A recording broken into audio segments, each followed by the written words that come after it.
তুচ্ছ ঘটনায় পণ্ড বিজয়ের উল্লাস, স্মৃতিস্তম্ভ এলাকা নিমিষেই পরিণত হয় রণক্ষেত্রে।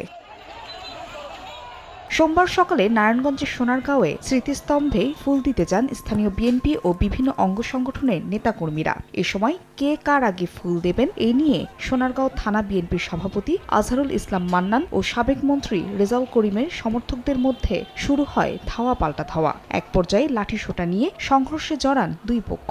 চলে ইটপাটকেল নিক্ষেপও। ঘটনাস্থলে গিয়ে পরিস্থিতি নিয়ন্ত্রণে আনে পুলিশ। সংঘর্ষ হয়েছে চট্টগ্রামেও।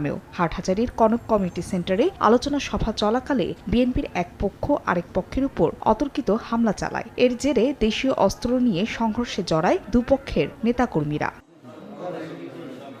এদিকে পিরোজপুরে বঙ্গবন্ধু শেখ মুজিবুর রহমান বিজ্ঞান ও প্রযুক্তি বিশ্ববিদ্যালয়ের শিক্ষার্থীদের সঙ্গে হাতাহাতি হয়েছে শ্রমিক দলের নেতাকর্মীদের। প্রত্যক্ষদর্শীরা জানায়, শহীদ বেদি থেকে বিশ্ববিদ্যালয়ের ব্যানার সরিয়ে ফেলতে বলে শ্রমিক দল।